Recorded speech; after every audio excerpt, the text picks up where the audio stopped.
बच्चों last turn पर हम लोगों ने डिस्कस किया था त्रिविम समावता या स्टीरियो आइसोमेरिज्म, और उसमें हम लोगों ने डिस्कस कर लिया था ज्यामितीय समावता या जियोमेट्रिकल आइसोमेरिज्म।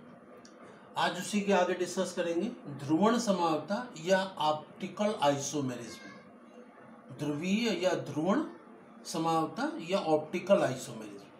ऑप्टिकल आइसोमेरिज्म में क्या होता है, स्ट्रक्चर और मॉलिक्यूलर फार्मूला सेम होता है, लेकिन इसमें जो पोलराइज्ड लाइट होती है, ध्रुवीय प्रकाश होता है, उसके प्रति इनका व्यवहार या बिहेवियर डिफरेंट होता है। ठीक है ना। जैसे कि नॉन पोलराइज्ड लाइट होती है वो विभिन्न तलों पर गति करती है, जबकि पोलराइज्ड लाइट जो होती है, ध्रुवित प्रकाश होता है, वो एक ही तल में उसका मूवमेंट होता है। ठीक है ना। तो ये डिफरेंस होता है पोलराइज्ड लाइट और नॉन पोलराइज्ड लाइट, अध्रुवित प्रकाश और ध्रुवित प्रकाश। तो जो ध्रुवित प्रकाश होता है उसी के प्रति इनका व्यवहार जो होता है वो डिफरेंट होता है। जैसे कि देखें, ये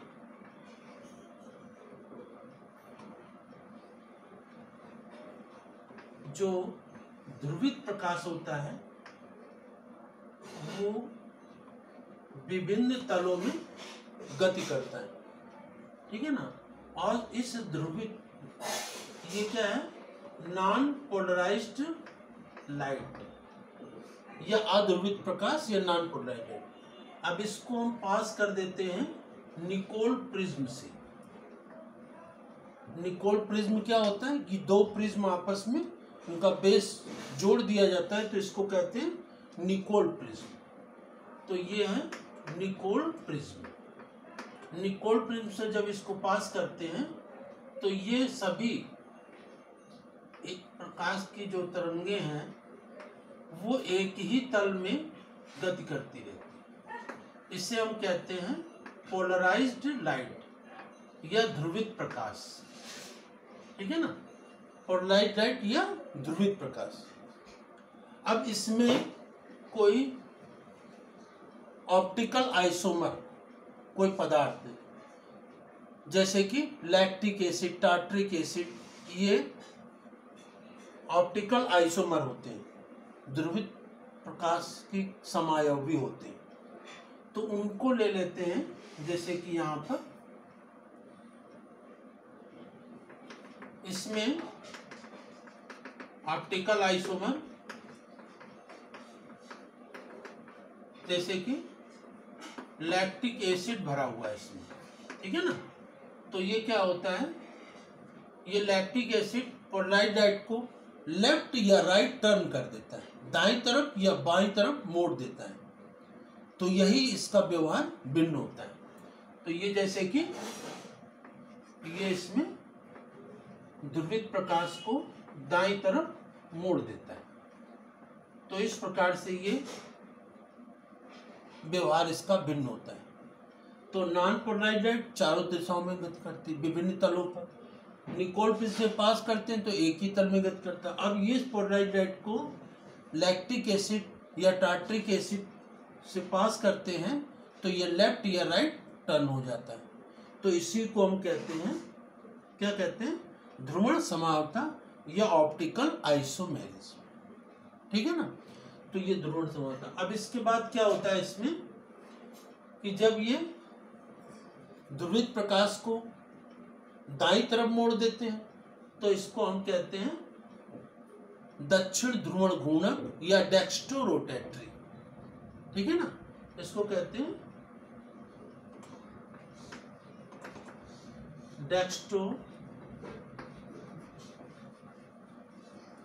डेक्स्ट्रो रोटेटरी, और इसे डी से या प्लस से रिप्रेजेंट करते हैं। डी से या प्लस से रिप्रेजेंट किया जाता है। अब जैसे ये दाईं तरफ मोड़ रहा है तो इसको कहेंगे डी लैक्टिक एसिड, अगर बाईं तरफ मोड़ेगा तो उसको कहेंगे एल लैक्टिक एसिड। तो दाईं तरफ मोड़ देता है तो इसको डेक्स्ट्रो रोटेटरी या दक्षिण ध्रुवण घूर्णक कहते हैं, और जब बाईं तरफ मोड़ता है तो इसे वाम ध्रुवण घूर्णक, वाम ध्रुवण घूर्णक कहते हैं या इसे लीवो रोटेटरी कहते हैं, और इसे एल से रिप्रेजेंट करते हैं या माइनस से रिप्रेजेंट करते हैं, एल से या माइनस से। तो ये प्रकाशिक समायोगी यौगिक दो ही प्रकार के होते हैं, एक डी रूप होता है और एक एल रूप होता है। मतलब कि वो समतल ध्रुवित प्रकाश को दाईं तरफ मोड़ देते हैं या बाईं तरफ मोड़ देते हैं, बस दो काम होते हैं, दाईं या बाईं तरफ मोड़ना। दाईं तरफ मोड़ता है तो उसको डी फॉर्म कहते हैं और बाईं तरफ मोड़ता है तो एल। ठीक है ना, जैसे लैक्टिक एसिड है तो इसे डी, अगर दाईं तरफ मोड़ता है तो डी लैक्टिक एसिड और बाईं तरफ मोड़ता है तो एल लैक्टिक एसिड कहते हैं। अब इसमें दूसरा है, अब इसमें एग्जाम्पल देखते हैं। लैक्टिक एसिड का फार्मूला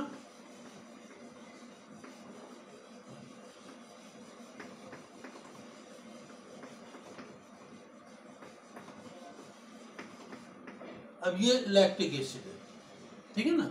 लैक्टिक एसिड में क्या होता है, कार्बन से COOH, OH और CH3H लगा हुआ है। तो इसमें क्या है, ये कार्बन की चारों संयोजकताओं से अलग अलग परमाणु या मूलक लगे हुए हैं। देखो इधर OH, COOH, CH3 और H, ठीक है ना। तो जब कार्बन की चारों संयोजकताओं से अलग अलग परमाणु या मूलक लगे होते हैं तो इसे हम क्या कहते हैं, असम्मित कार्बन, असिमेट्रिक कार्बन। जिस कार्बन की चारों संयोजकताओं से अलग अलग परमाणु या मूलक लगे होते हैं उससे हम क्या कहते हैं, असम्मित कार्बन या एसिमेट्रिकल कार्बन, ठीक है ना, या काइरेल कार्बन कहते हैं। क्या कहते हैं, काइरेल, CHIRAL, काइरेल। तो जिस कंपाउंड में कार्बन काइरेल होगा अर्थात असिमेट्रिकल होगा या असम्मित होगा, वही प्रकाशिक समानता को प्रदर्शित करती है, बाकी नहीं करती। इससे हम, जिसमें कि कार्बन की चारों संयोजकताओं से अलग अलग परमाणु या मूलक लगे, एटम या रेडिकल्स लगे, तो उसे हम असिमेट्रिकल या असम्मित कार्बन कहते हैं, असम्मित अणु कहते हैं, और यही प्रकाशिक समानता को प्रदर्शित करती है। अब जिनमें इस तरह की जो प्रॉपर्टी होती है इसको हम काइरेलिटी कहते हैं, ठीक है ना। और इसमें ये कार्बन जिसकी चारों संयोजकताओं से अलग अलग परमाणु या मूलक लगे हुए हैं उसको हम काइरेल कार्बन कहते हैं, CHIRAL, ठीक है ना। तो ये क्या होता है, अब यहाँ पर ये H से OH की तरफ एरो में लगाते हैं। इसका अणुभार कम है और इसका अणुभार ज्यादा है, तो कम से ज्यादा की तरफ लगाते हैं, ठीक है ना। तो ये समतल ध्रुवित प्रकाश को दाईं तरफ मोड़ रहा है ना, राइट हैंड साइड। तो इसको कहेंगे हम D lactic acid, D lactic acid, ठीक है ना। और इसी का दूसरा फॉर्म देखेंगे, यहाँ पर COOH, CH3 और इधर हो जाएगा OH और ये H। इसमें क्या होगा, इस तरह कंडीशन में ये समतल ध्रुवित प्रकाश को बाईं तरफ मुड़ेगा, है ना, H से OH की तरफ। तो ये कहलाएगा L lactic acid, L lactic acid, D lactic acid और एल लैक्टिक एसिड, ठीक है ना। तो ये दोनों जो डी फॉर्म और एल फॉर्म होते हैं उन्हें हम दर्पण रूप कहते हैं या प्रतिबिंब रूप कहते हैं, है ना, मिरर इमेज। ये दोनों एक दूसरे के मिरर इमेज। जैसे दर्पण में, मिरर में हाथ का देखें तो ये इसमें क्या होती है, पोजीशन पलट होती है, ये इधर की तरफ और ये इधर की तरफ होता है। तो ये डी फॉर्म और एल फॉर्म एक दूसरे के दर्पण स्वरूप होते हैं, मिरर इमेज होते हैं, है ना। और ये एक दूसरे के ऊपर सुपर इम्पोज नहीं हो सकते। जैसे कि इसका ये प्रतिबिंब रूप ये है ना, और इनको एक दूसरे के ऊपर ऐसे इमेज करना, सुपर इम्पोज करना चाहे तो नहीं होगा, क्योंकि उसमें अंगूठा इस तरफ है और इसमें इस तरफ है, तो अलग अलग पोजीशन है, तो ये सुपर इम्पोज नहीं हो सकते। तो ये डी लैक्टिक एसिड है, तो ये पढ़ा कि प्रकाशिक समावता को कौन प्रदर्शित करता है, ठीक है ना, जिसमें कि असिमेट्रिकल कार्बन होता है या असम्मित कार्बन होता है, ठीक है ना, और असम्मित कार्बन को ही काइरेल कार्बन भी या कीरेल कार्बन भी कहते हैं, और जिसमें कीरेल कार्बन होता है वही प्रकाशिक समावता के प्रदर्शित करते हैं। अब कीरेल कार्बन क्या होता है ये भी ध्यान रखेंगे कि जिस कार्बन की चारों संयोजकताओं से अलग अलग परमाणु या मूलक लगे होते हैं उसी को हम क्या कहते हैं, असम्मित कार्बन कहते हैं या कीरेल कार्बन कहते हैं, और जिसमें ऐसी कंडीशन होती है वही प्रकाशिक समावता को प्रदर्शित करते हैं। तो ये प्रकाशिक समावता को दाईं तरफ, तो लैक्टिक एसिड के दो रूप, D lactic acid, L lactic acid, ये दाईं तरफ मोड़ेगा और ये बाईं तरफ मोड़ेगा। अब इसी में एक दूसरा एग्जाम्पल देखते हैं, टार्ट्रिक एसिड। टार्ट्रिक एसिड में COOH कार्बन, COOH,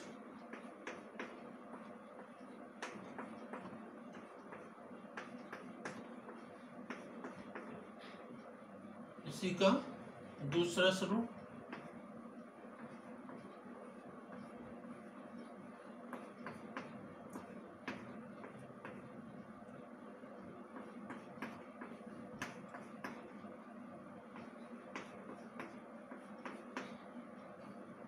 और इसी के बाद इसका तीसरा स्वरूप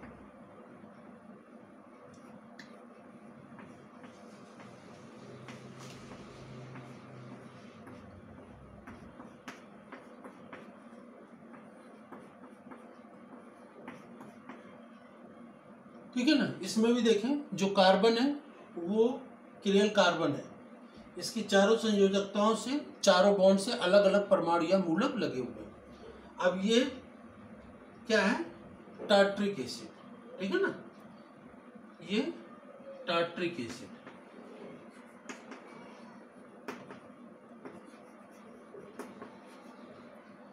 टार्ट्रिक एसिड है। अब ये समतल ध्रुवित प्रकाश को बाईं तरफ मोड़ रहे हैं तो ये कहलाएगा एल टार्ट्रिक एसिड।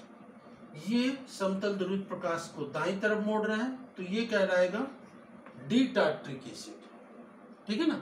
अब इसमें देखें कि 4 कार्बन है और चारों कार्बन में ये OH और H की पोजीशन अलग है, OH H H OH, और इसी का अपोजिट इसमें OH H है तो इसमें HOH हो गया, नीचे HOH है तो ये OH H हो गया, तो ये यहाँ पर अपोजिट है। ये दोनों D और L एक दूसरे के मिरर इमेज होते हैं या प्रतिबिंब रूप होते हैं, मिरर इमेज या प्रतिबिंब रूप। अब इसमें तीसरा जो फॉर्म बना हुआ है इसमें क्या है, H और OH दोनों एक ही तरफ आ गए, इस कंडीशन को कहते हैं मीजो रूप, इसको मीजो फॉर्म कहते हैं, है ना।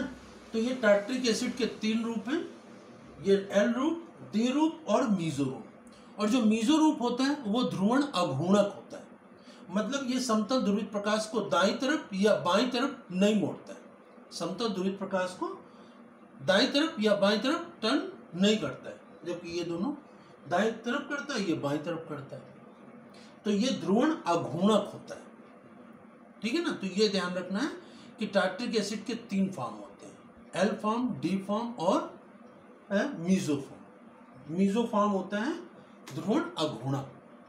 अब जैसे कि एक इसी में रूप होता है रेशमिक,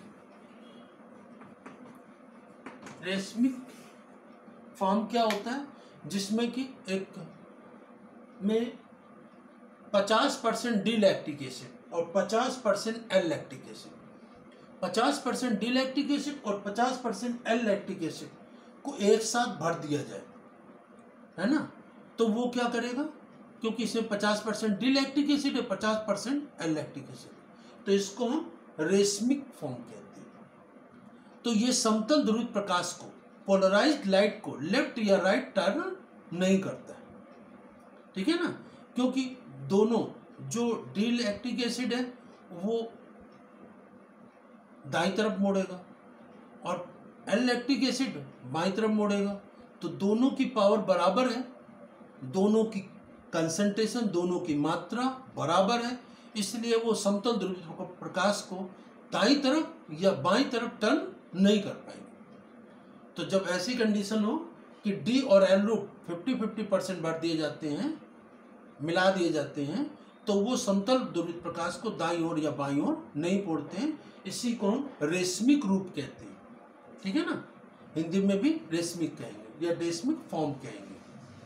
तो इस प्रकार से ये ध्रुवण समावयवता या ऑप्टिकल आइसोमेरिज्म क्या होता है और कौन से कंपाउंड इसको प्रदर्शित करते हैं और इसके कौन कौन से रूप होते हैं, ठीक है।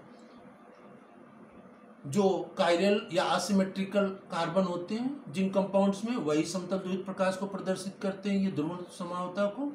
और इसके दो रूप होते हैं, डी और एल रूप। और डी और एल रूप दोनों क्या होते हैं, एक दूसरे के मिरर इमेज या प्रतिबिंब रूप होते हैं, ठीक है ना। तो ये समावयवता के आइसोमेरिज्म के सभी पार्ट समाप्त हुए। स्ट्रक्चरल आइसोमेरिज्म पहले डिस्कस किया और इसके बाद स्टीरियो आइसोमेरिज्म के दोनों भाग, ज्योमेट्रिकल आइसोमेरिज्म और ऑप्टिकल आइसोमेरिज्म या ज्यामितीय समावयवता और ध्रुवण समावयवता। Thank you. नेक्स्ट टर्न पर नेक्स्ट टॉपिक को डिस्कस करेंगे। Thank you.